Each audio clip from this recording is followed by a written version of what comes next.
Hey, what's going on, everyone? It's Dungeon coming at you with another video.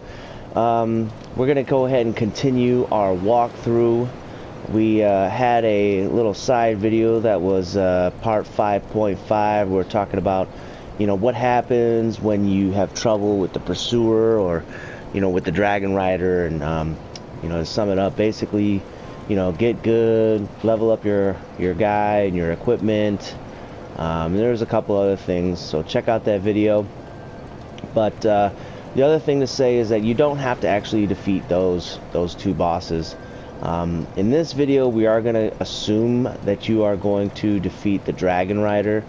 It's not 100% required. There is a spot. We're going to be going to different areas, so you just wouldn't be able to go to one of the areas, or I should say two of the areas. But there's two other areas that we're going to go ahead and get started on. So the first thing that we're going to do is I want to show you guys. I did get the Craftsman's hammer, and I was actually playing around with it on the other character who has a strength of like 30 something, 33 or something like that. And this guy's strength is 15, so it's enough to do two-handed.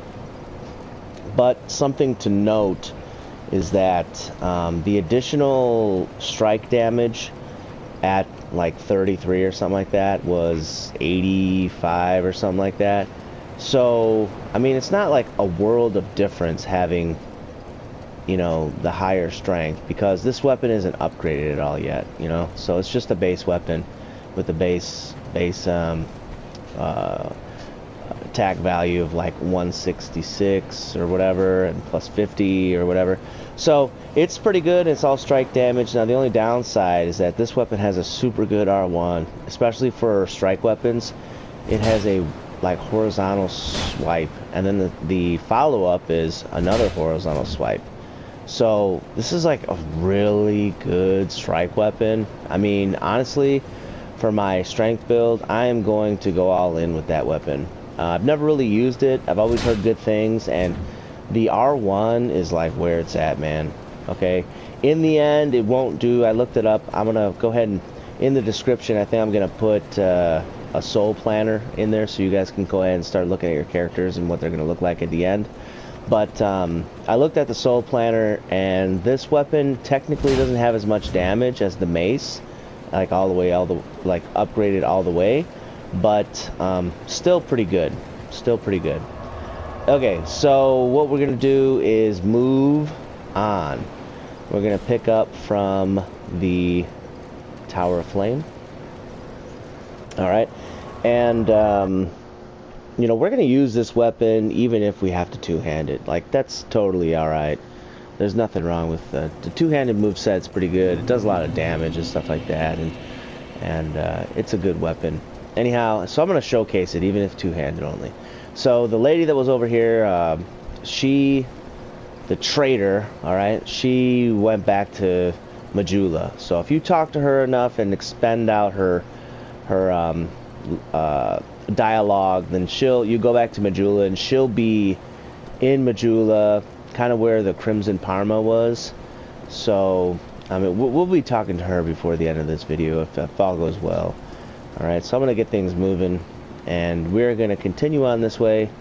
There's like one or two things that I definitely want to get.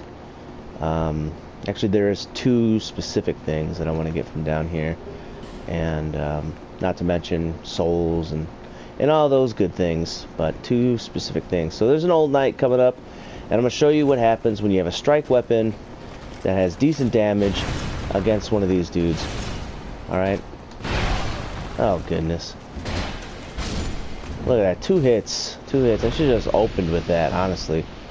But I've got that ring of regen, so it's all good.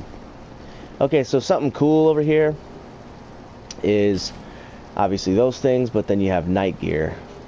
So, actually, it must be down below.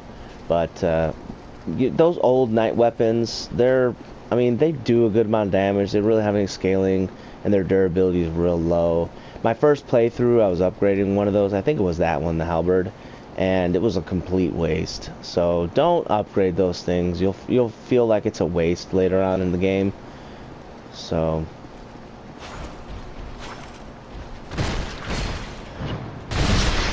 And see how you do that? You just kind of move around the dude, and it's all good. Now this is one of the things that I really wanted. Sublime Bone Dust. So you ever wonder why when you take a drink of your Estus flask, you're like, man, that really didn't do a whole lot. Like, I've got a lot more healing to be done. Well, that's because you need to upgrade the flask itself, not the quantity. So when you go to the bonfire in Majula,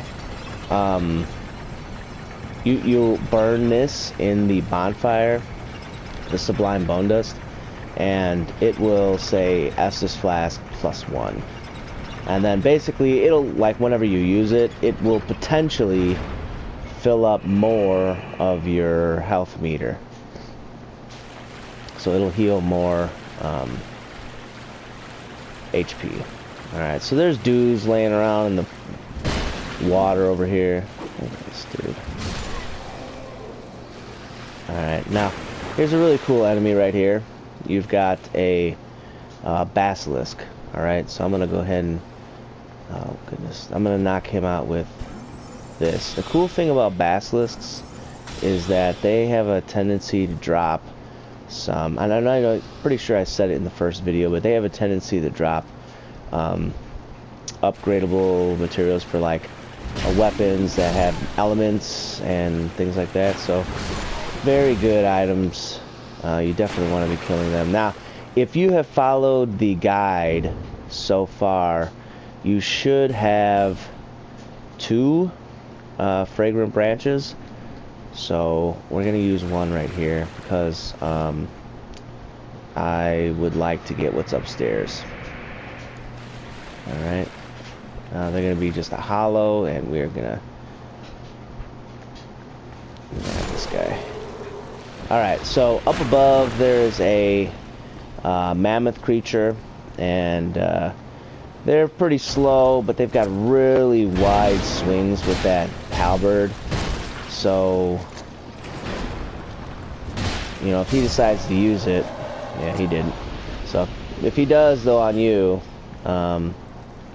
watch out. So I just picked up an Estus Shard. That is going to be super cool for us. Going to have 5 Estus flasks. I mean, the number just keeps going up. I think the max is like 12 or something like that. And here's that knight gear. So if you started with a knight, there's another set. If you didn't start as a knight, you can equip that stuff. I've told you before how I feel about it, though. I mean, unless you're playing a full-out strength build or a build that has really heavy and slow weapons, might be better just to go with some light gear, honestly. But it's up to you. If you want extra protection and stuff at the sacrifice of movement, then, you know, have at it. It's definitely going to reduce the amount of damage you take when you get hit, which is cool. But I prefer just lighter armor, just, you know, something that will work. Certain ones will give you an immense amount of resistance to, like, poison and curse and stuff like that. So pretty cool stuff. Alright, so from right here, what I want to do is I gotta switch to a one-handed weapon, actually. I'll go back to the High Knight sword. Alright, because I'm going to light this torch. I'm going to just briefly show you where we're at. Alright, this is a new place. This is the No Man's Wharf. Alright, there's this dude right there. Be very careful attacking dudes around here, because you'll fall off the map. I've done it before here a bunch of times. Like, it's designed for you to fall off the map. So I lit that one. I'm gonna go ahead and light this one. There's dudes all over the place shooting arrows and all kind of junk. This is kind of a, I don't know. This is one of those areas, man. Alright, it's not super difficult if you do it a certain way, but you know, we'll go through the whole thing, just not right now. And when we go through it, you'll be like, oh, that's not too bad. If you go through it a certain way, Alright, so I just want to light a couple of those torches so that I don't have to come back here later. Alright, so now that we got that, we're going to go back to Majula. Are we gonna go there? Yeah, we're going to go to Majula.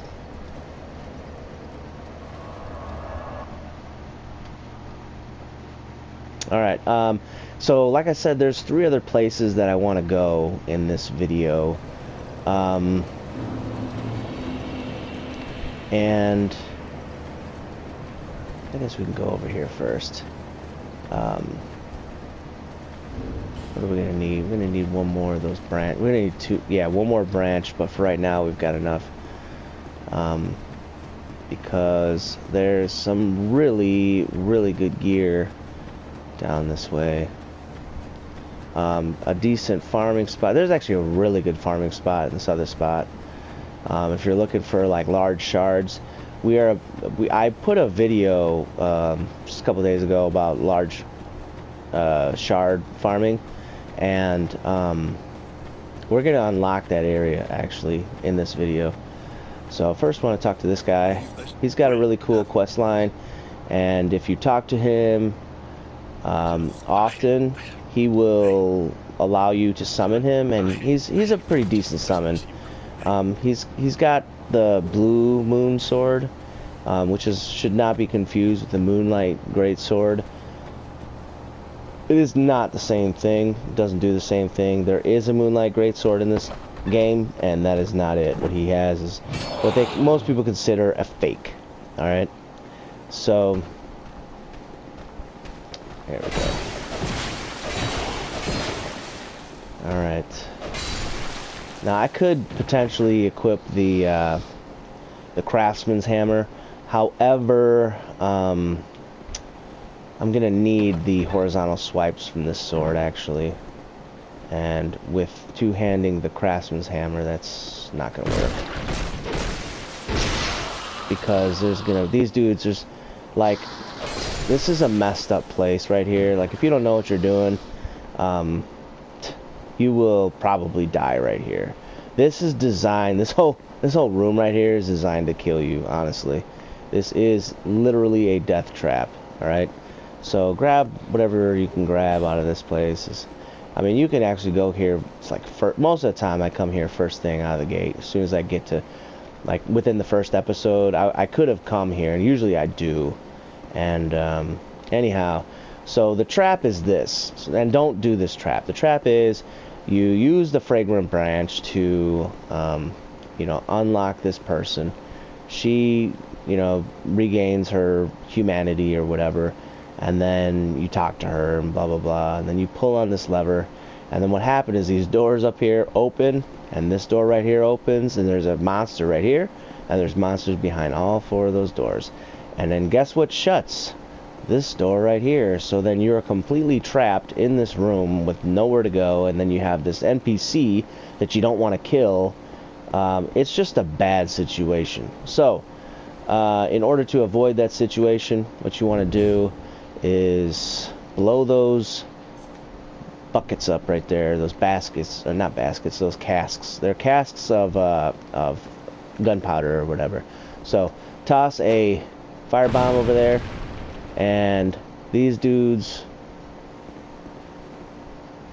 looks like they're not doing anything. Typically when you blow that up, they will actually start to move, but luckily there is another way to go about this, and I'm going to show you real quick how to do that. And you can do this with a bow. You can do it with soul arrows.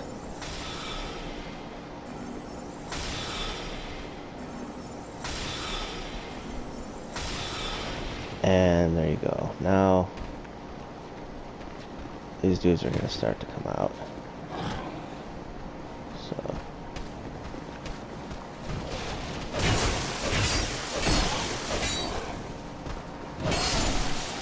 alright, now do be careful. They do have a poisonous attack. Oh boy. So you definitely don't want to have them attack you, or hit you rather, with their attacks. Which is why, like I was saying, You really don't want you really don't want to be left without a horizontal attack, because there's 4 of them, and when they're all attacking, having that wide sweep, horizontal sweep, will, you know, be a huge help. So, alright, now you take the other fragrant branch, and you're going to unlock this NPC right here. Alright. Now she is the one who actually sells you pyromancies and stuff like that. So you don't have a pyromancy flame yet, but we'll get one soon. Very soon we'll get one. And so, oh boy, stop crying. She's actually pretty cool. I'm not gonna lie. Out of all the NPCs, she's probably one of the coolest ones. Honestly, she's pretty cool. And what's actually really cool is that you can give her like equipment to wear. So, you know, depending on what equipment you find around around Drangleic, you can, you know, you can put some interesting things. She can wear some pretty interesting clothes. So I'll show you what you could buy.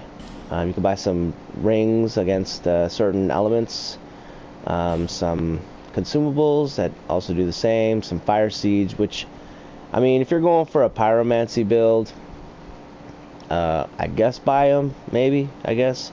Otherwise, you'll find fire seeds all over the place, honestly. So, but if this is your main thing, if pyromancy is your main thing, then, like, you know, buy them, I guess, so you can level up your pyromancy flame, which we don't have yet. Alright, here's some pyromancies. Honestly, if you're a pyromancer, then you're going to want these, probably all 3 for sure, and probably these other 2, 3. This one will boost up your defenses and make you like really slow. This one is pretty much every build should have this. This is going to increase your fire resistance by, I think, like 300 points. It's like super duper good. This one poisons creatures and stuff like that, and obviously you got fire attacks and stuff like that with these. Alright, so if you want her to go to Majula, you do have to not talk to her. Actually, you have to give her equipment. So what I usually do is take a look and see, what do I have a bunch of, and I really don't care if I, you know, get like this right here. It's, if I sell it, it's not going to be worth anything. These right here, I've got a bunch of them, but I think each one is like 100 souls. So I'm just go ahead and sell her, give her some rags, honestly. And you just give her one thing, and it'll be gone forever, and then she'll be equipping it the next time you see her. Something to note is that whenever you give her something, like, you can't give her one piece of something and then be like, alright, well, I'll give you something else later to wear, you'll wear that in addition. No, every single time you give her equipment, she'll like basically throw away whatever she was wearing before and then put on the 1 or 2 or 3 or 4 things that you are giving her now. So just keep that in mind if you're wanting her to wear certain things. You have to give her whatever you want her to wear. You have to give it all to her at the same time, otherwise she's gonna throw it away. I mean, I don't know why. There's certain things in this game I just don't understand, man. Like, where are you putting her? She's like stands by the cliff and stuff. Like, is she throwing it off the cliff or something like that? I really don't know, man. So there's a basilisk on the other side over here, and this door opens so entirely slow. And obviously I don't want to attack, I think her name is Maribeth or whatever. Let me see what her name is. I'm going back. I hope we... Oh yeah, Rosabeth. Yeah, be safe, sure. Okay, so what's cool is that we still have an Estus Shard we gotta talk to the Emerald Herald to get, but there's actually another one here too.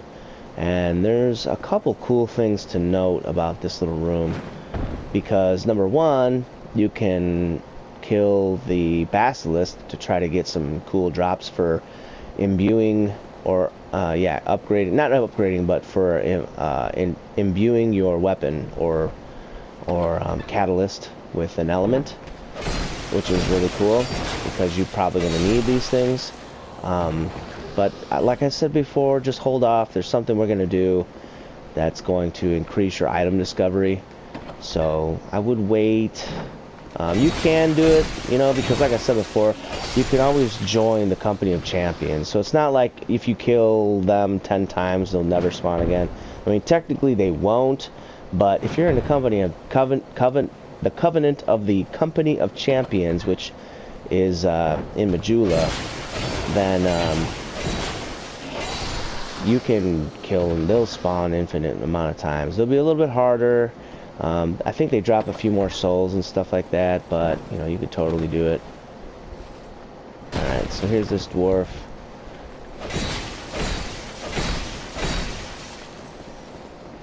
And honestly, these dudes are real easy to backstab, but I mean, I'm not about to get behind him where he's at right now, you know what I'm saying?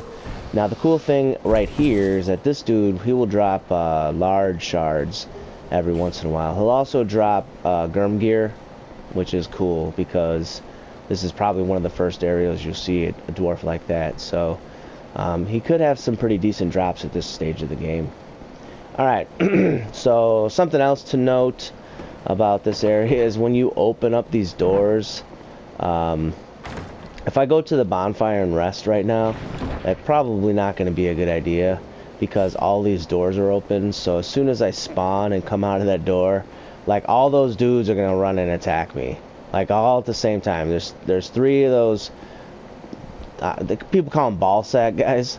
I mean, you take a look at, honestly, just take a look. I didn't really realize it before, but then someone told me the name and I was like, oh yeah, okay. So anyways, they'll rush you, the dwarf will rush you, it'll just be like this problem. So, you know, if you're gonna try to farm that Basilisk, don't open those doors. Alright.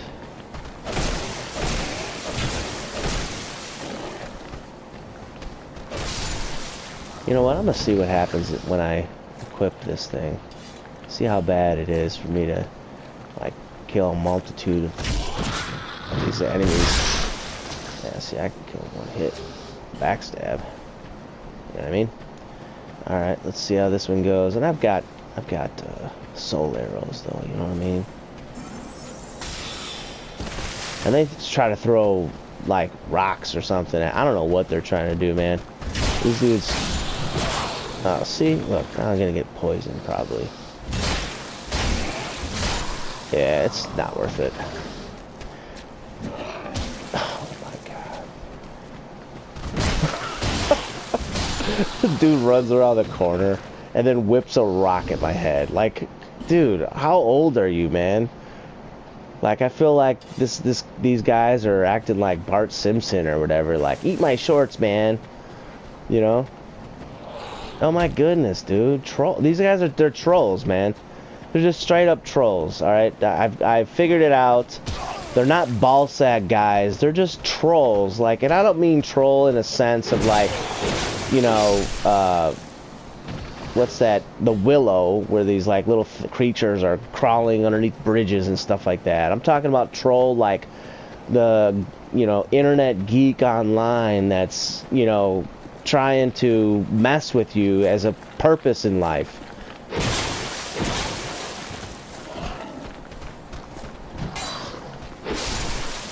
Oh boy. Alright. Regen my stamina a bit.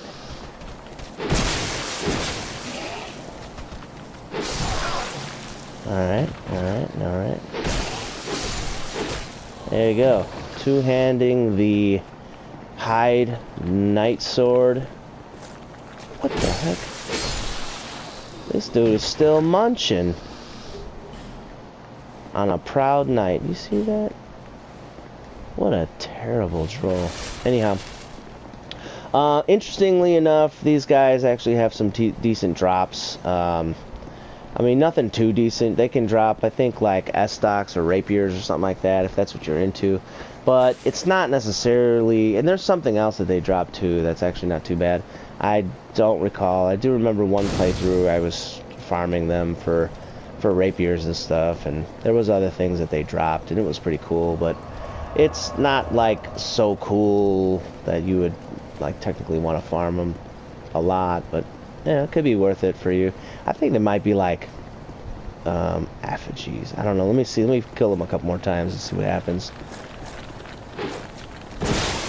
Oh boy. Oh my god. Oh my god.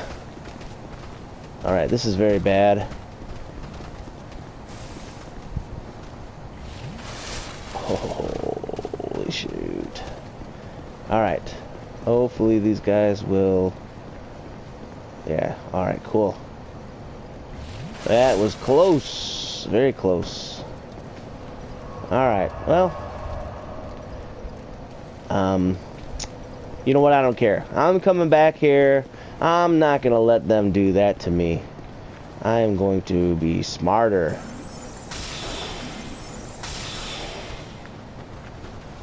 Alright, y'all.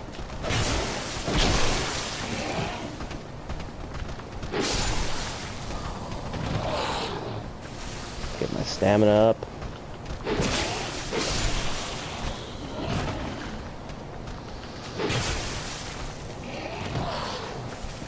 Oh, man, my stamina meter. Alright, well, they didn't drop anything, so whatever. But they're not going to scare me next time. Forget those guys, you know what I'm saying? But I'll tell you what, though, I will look it up. I'll probably put it in the description what their drops are. Maybe I'll put a link in the description as far as to what they drop. And, yeah. So, alright. Now, these guys right here, they can... I know what their drops are. There's one particular drop that they have that's actually really, really good. So if you are a cleric, then these guys could potentially be very good to kill, because they have a chance, albeit a small chance, to drop sunlight metals, and that's used to increase your level, or your rank rather, in the Sunbros Covenant. So now you can basically get a medal in the Sunbros Covenant every single time when you help someone defeat a boss. All right, so you know, if you're into like putting down your summon sign, oh goodness, oh my god, man. So if you're into that, then you know you might not have too much problem. And they say like if you can unlock the Covenant early enough, you can go back into different areas, and people will summon you like all day to try to defeat bosses and stuff like that. And that, oh goodness, good hit. And that could be very good, because you can like real quickly rank up your Sunlight Covenant rank up your Covenant rank. And there should be another enemy over here. I don't know what's going on. And the cool thing about Covenants in this game is that they will give you different items or spells and stuff like that. In order to get the Platinum, you have to rank like all the Covenants up, like all the way pretty much. So I ended up doing that a few months ago, and it can be a pain in the rear end, honestly. But I mean, some of the stuff that you get is actually really, really cool.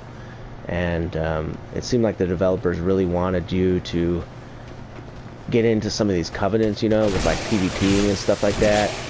Each one has an option to do it PvE style, and that's, yeah, I really don't get a whole lot into the PvP, especially with this game as old as it is, you know what I'm saying? Like, getting PvP action might not be as easy. Alright, so these guys are a pain because you can't lock on to them. Alright? But if you have a wide sweeping attack, then they're not going to be as bad, but they're still like, oh my god, annoying to no end. Oh my god. Because you can't lock on, and if you have a decent armor though, it could help, because he's using like a dagger, you know what I'm saying? So like, if you can withstand some poise with like having a decent armor, that'll significantly help, because you can still attack through their attacks, and they really don't have any poise, so you know, you'd be good.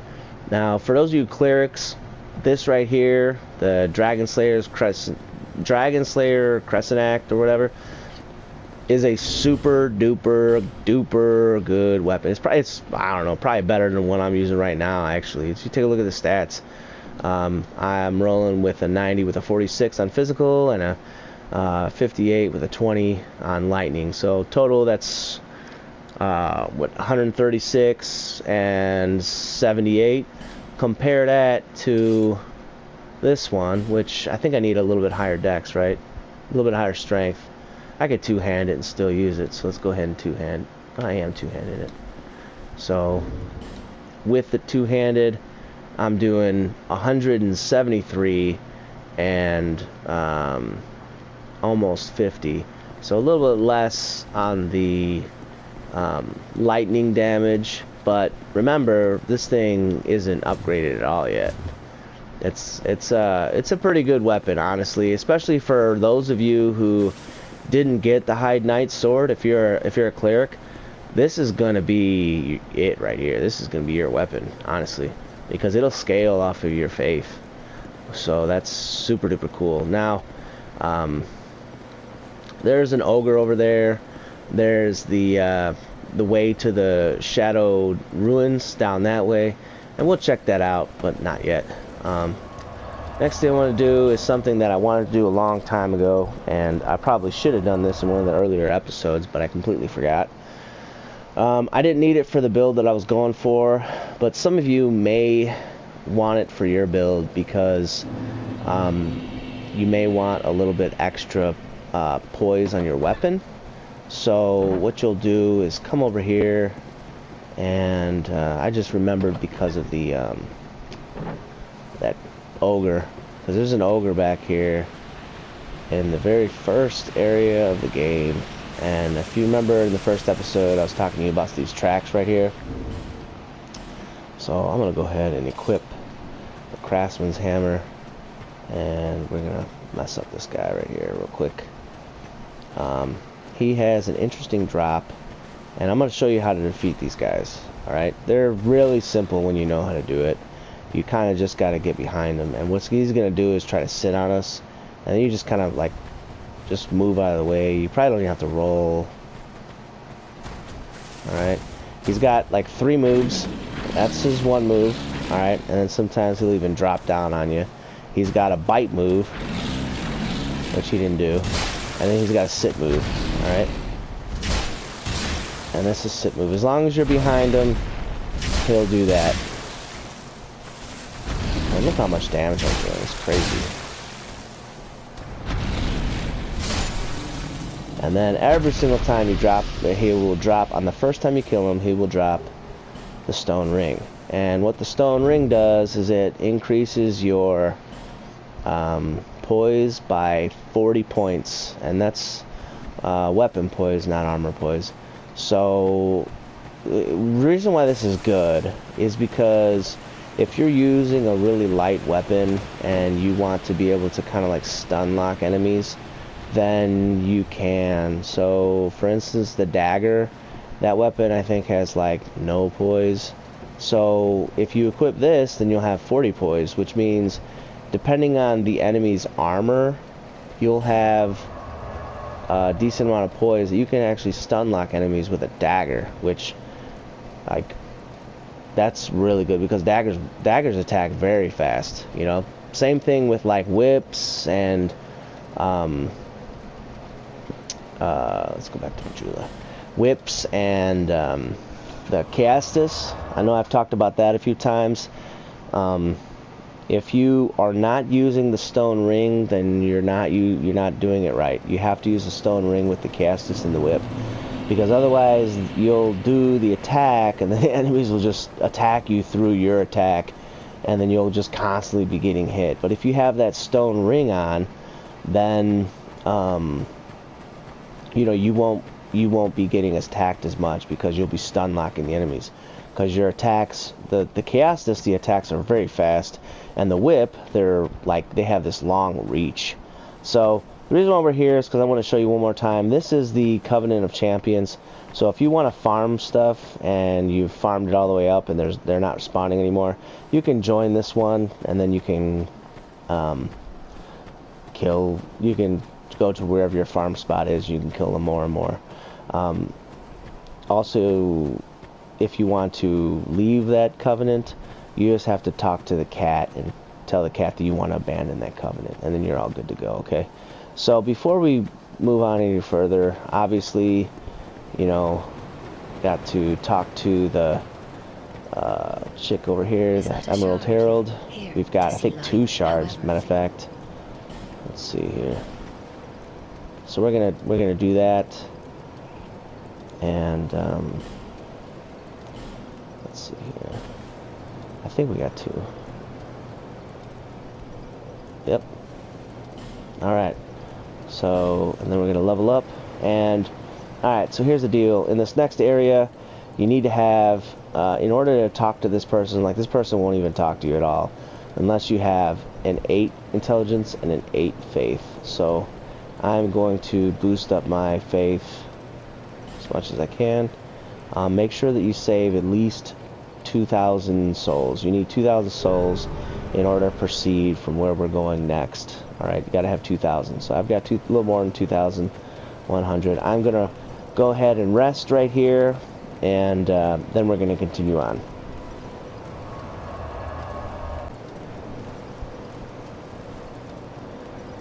Alright, we're all rested up, and we are going to continue on.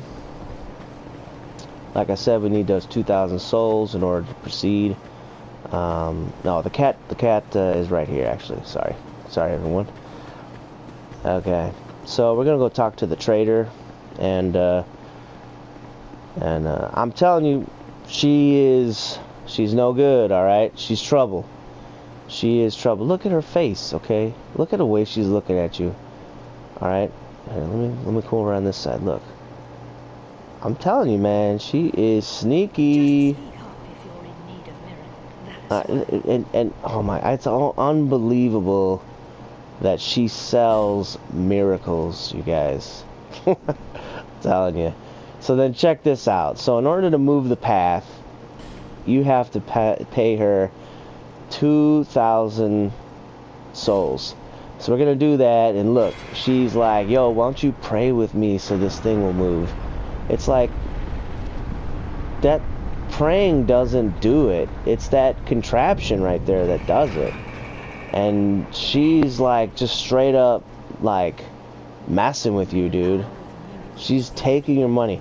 Because if you kill her before she gets here, or even after she gets here, then you can move that thing without her permission, without paying 2,000 souls. So I'm telling you, she's a total scam artist. She is a traitor. She is out to get you, literally out to get you, okay? She is the reason why you have forlorn invaders coming after you. Now, up to this point in the game, you probably haven't seen one of them yet. But from this point forward, you will probably detect forlorn invaders a handful of times. Alright, it's kind of a good thing and a bad thing, because obviously you get souls, which, you know, I'm always down for getting more souls. But a bad thing, because obviously you're in the middle of your playthrough and someone invades you, it could potentially lead to your death, you know. But it's kind of part of the game. Now, funny thing about Falcon, this guy right here is Falcon. And the first time I played through, I thought this guy was an enemy, and I straight up, he wouldn't talk to me or whatever, so I got mad and I attacked him, and I killed him. And the thing is that my first playthrough is the one that I went back to in order to get my platinum trophy for this game, and I was kind of worried, because I thought that maybe I wouldn't be able to buy his gear, you know, because he's got stuff that you need in order to get the platinum. But if you kill any of the NPCs, you can still access their stuff, you can still trade with them and all that stuff. You just have to find out where their body is, find their tombstone, and then you have to pay like souls every time you talk to them and stuff like that. So it's not like a you know, end game type of you just ruined everything kind of mistake, but it does kind of suck. So anyhow, we're gonna talk to this dude, and also because my guy is going to be a hexer, I am going to want to get this. I'm gonna buy it right now. It's only 600. This is probably the best. If I don't know, man, it could very well could be the best spell in the entire game. This is, I mean, considering how cheap it is, how many uses of the spell you get, how powerful it is, what the effects of the spell does. It's so amazingly broken, man. Alright, I'm not going to use one of those consumables. I'm just, see, maybe, I don't know how many of these I got to kill in order to, let's see. I'd rather not use, alright, whatever. Alright, I'm using a consumable, or I'll just come back and get it later. I'll come back and get it later. I really don't want to use a 2,000 soul consumable for a 600 soul item. I usually don't die, but I mean, this is Dark Souls, so you never really know. Alright, this weapon is no good here. Let's switch it up. We're going to go back to this, and what's cool is that this has those vertical swings, and sometimes it's actually very helpful. Alright, so we are at the area for which I have the large shard farming video, okay? And if you didn't watch that, you should. It is a very good video, kind of shows you how you can get a bunch of large shards. Now, we already have unlocked the guy who sells them. I think he sells them for like 1,000 souls a piece, and that's the blacksmith in the Lost Bastille. I think his name is Andre. And but you know, why buy them when you can earn them? You know what I'm saying? So you just roll off of right there. This is the next step. Okay, you roll off, and then you roll off. All right, just do that. Good to go. All right, run past this guy right here. Otherwise, you're gonna, even though you're not like right on top of him, I mean, you kind of are on top of him, but that area effect is pretty wide, so you'll get attacked, or you'll get poisoned from that. Now, if you don't have a ranged spell, you can just use the bow or whatever. All right, the bow is fine. But since I have Soul Arrow, I'm gonna use it. You know what I'm saying? And if I can target this guy down here, you definitely want to kill him before you go down there, because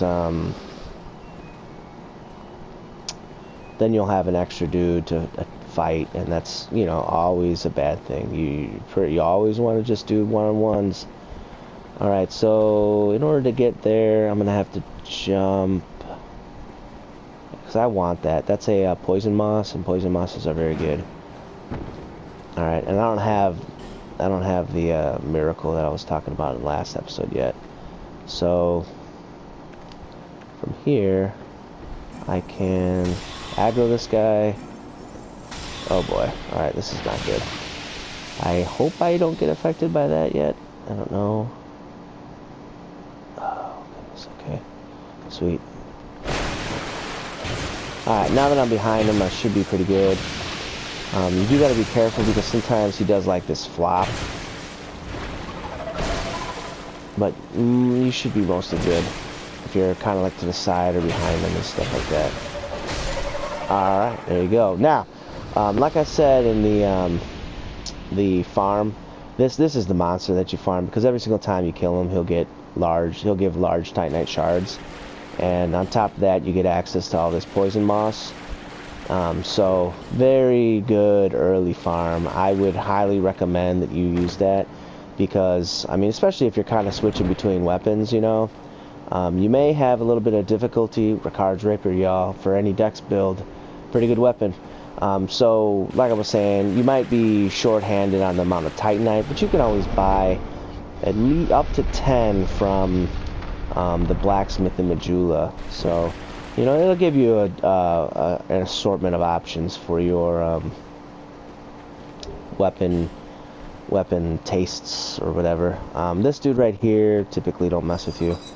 Honestly, it's more trouble. I used to kill him all the time, but it's more trouble than it's worth it. You end up attacking and then, like, through your attack animation, like, fall off of the map, and then you'll be upset and, you know, forget all that, you know what I'm saying? Alright, so there's a secret door right here, and then a dark room, okay? You can use a flame butterfly. Let's see if I even have any of those. No, I don't.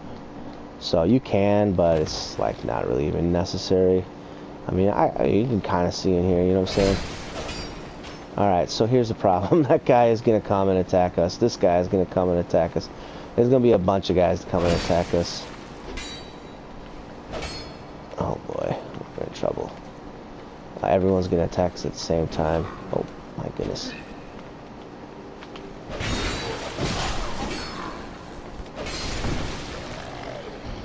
Alright, I have to go on the offensive here. There might be somebody to attack from behind me. Oh gosh, man. Alright, spells. If I can target this guy, there we go. Alright, hey, I got 6 Estus flasks, you know what I'm saying? No need to run around half dead.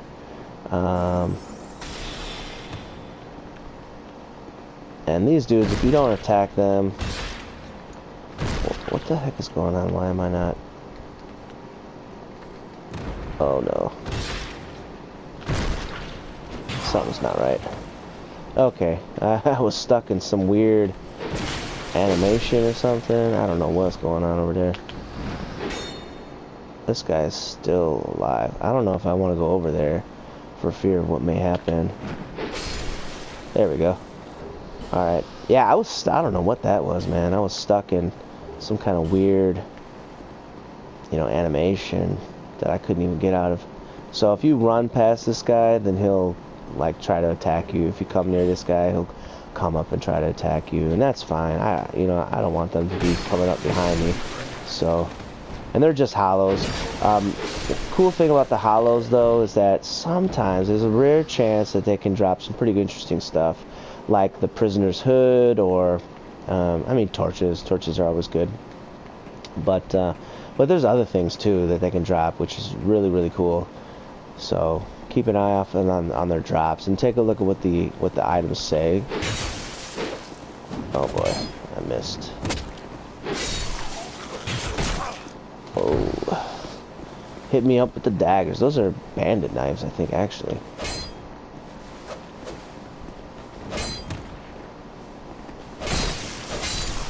Alright. A little maneuverable there. That's alright, I like it. I like a good challenge, you know what I'm saying? That's why we're playing Dark Souls, y'all. Alright, so you drop down on that guy, and then drop down over here. Try to drop down more towards this area, because it's a far fall, and you will take fall damage. Alright, so here's the deal. See that guy right there?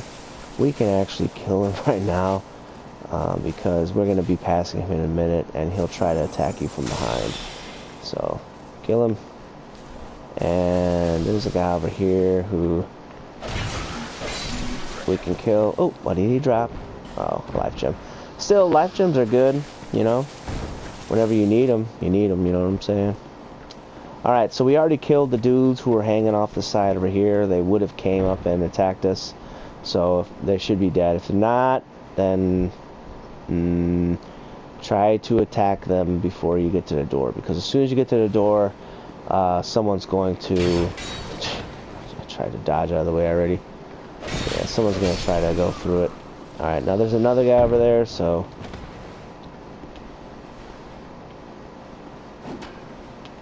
And he attacks with a club.